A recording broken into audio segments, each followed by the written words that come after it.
Hi, my name is Jarrod Dodds with the Pool People located here in Lancaster, Ohio. My sister Hannah and I are the third generation owners of our family business. We've been installing pools since 1980 with over 800 pools installed since then. I want to give you a little tutorial on how to open your fiberglass swimming pool. Same goes for vinyl pool, just a little bit different on the aesthetics of the pool.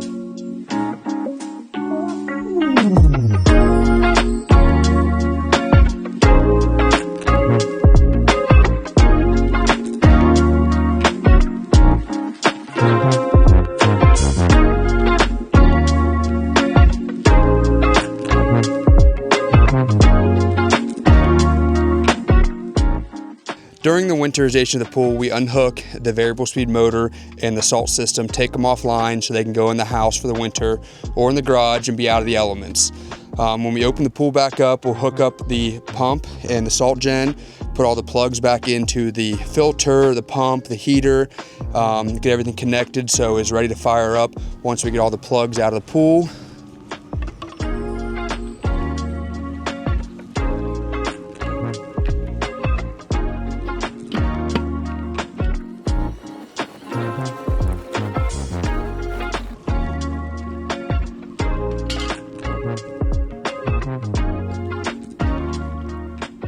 So in the spring, when you first turn your pump on, you never want to start the pump without priming it.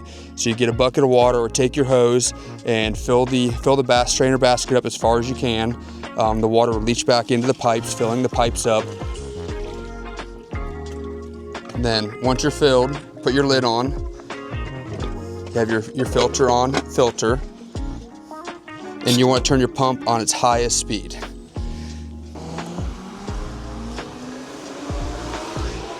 And it is normal to see the pink antifreeze coming back through the lines that are in there for the winter. Those will go into the pool and dissipate in the water, and the chlorine or whatever chemicals you put in at your opening will clear those out of the water for you. So your salt system, when you initially open the pool, cannot be used to do the cleanup of the water. The water is so cold, the salt system does not like to operate properly. They say a lot of times it'll be 65 degrees before your salt system will be activated. The water chemistry in the pool is going to be off, where you probably have to add some salt to your water to get the levels built up high enough to where you are getting a ideal salt range on your system. So you'll see your lights be flowing back and forth, reading the salt level. And right now I'm getting a cold water sensor on this system, knowing that the pool water is too cold. So over time, as the heater's running or if the auto cover's closed and the heat of the sun is going to heat it up to where you get that water temperature to where you're not getting a cold water setting on your salt system. So on this pool, we just opened it up, the pump is running. As you can see, the pool is in very good condition. It does have an auto cover on it, but it closes with the mesh cover in the winter. This pool we're opening up in mid-late March in Ohio right now, and you can see how clear it is. That is a good sign of getting your pool opened up, because algae does not have time to grow. If you look out and you're mowing your grass, your pool is going to be growing at the same time. So if your cover's still on your pool and you mowed your yard 3 or 4 times by now, your pool is going to open up very green. Another thing with closing the pool down, opening it up, is if the chemicals are balanced out correctly in the winter, it'll give you a better chance of having a greener pool in the spring when you open it up. Another thing with that is with the mesh cover, if you have a bunch of leaves around your pool and all those organics on the cover are disintegrating and falling through the cover, it is going to turn your water brown and green a lot quicker than it would if you keep your cover cleaned in the winter. And then so when we open a pool up, we bring out a bottle of Algicide 60 and a case of chlorine. We do not recommend putting any chemicals in the water until the water has circulated for 24 hours.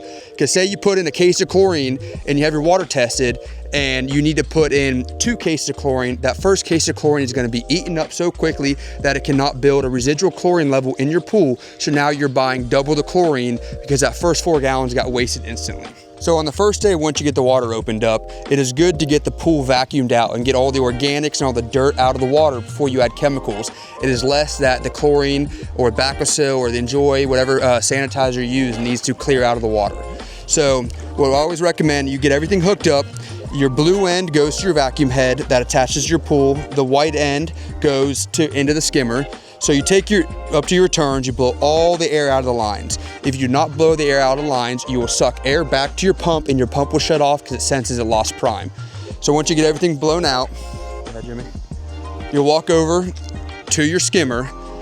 Always, always, always make sure your skimmer basket is in your skimmer. Do never vacuum without your skimmer basket in the skimmer, because what will happen is you'll suck big debris down into your pipes that can sometimes clog your pipes and are not very easy to get out if they can get out. So you'll have a skim vac that goes on top of your skimmer basket. So you'll shove your hose through your skimmer, and then you attach it to the skim vac, and then you will feel the suction of when it seals down on top of the skimmer. Yeah, you will. Some skimmers allow you to go through the front, some you have to go on the top. You'll feel it suck down to the pool. Sometimes you have to turn your pump down to a lower speed because it has too much suction and you're struggling to push it around. As you can see, as he's pushing it around, just picking up all this dirt and debris on the top of this tanning ledge. Some people do use their automatic cleaners as initial cleanup, which is perfectly fine. A lot of times with these tanning ledges, they do not like to crawl up here because of how shallow the water level is. So if you decide to use your automatic cleaner as your initial cleanup, just take your brush and push all your debris down to the floor, off all the side ledges down on the bottom, so the automatic cleaner can pick them up. So on this pool, we decided to vacuum to filter, not to waste, because it's not that dirty and I don't want to waste too much water in the pool. But as you can see, we're starting to get some air through the lines. That means the filter is struggling to push the water and it is dirty at this point. Some people, if your pool is very green, a lot of worms on the bottom, they will use the waste option on the filter and vacuum to waste, where you're completely bypassing the filter. With that, you have to watch your water level in the pool. This pool, obviously, it's opening a little bit high, so we will be wasting water as we're backwashing to get it down to the proper level. You want to get the pool to the correct level before you put your chemicals in, so at that point, you're not just pumping a bunch of your chemicals out of your water and wasting your money. Once you get the pool vacuumed out, it could be that day or down the road, but after 24 hours, you bring a water test into the store and have Hannah or Mickey run it through our computer system, where we can test down to the hundreds of parts per million for your pH, your alkalinity, your hardness, your cyanuric acid, and all the iron, all those individual particles that are in the water. And once you start balancing things out, sometimes it takes 2 or 3 shots to get everything balanced out, where we have to get the pH alkalinity in line so the chlorine will hold and build a chlorine level in the water. So we'll see you guys tomorrow out here. Once the water has circulated for 24 hours, bring a water test into the store to have it tested. When we test water, we run it through our Lamont water test lab to test for multiple water quality factors, such as chlorine, pH, alkalinity, and hardness levels, to name a few. The lab will print out recommendations, and Hannah and Mickey will give detailed instructions on what to add to the water.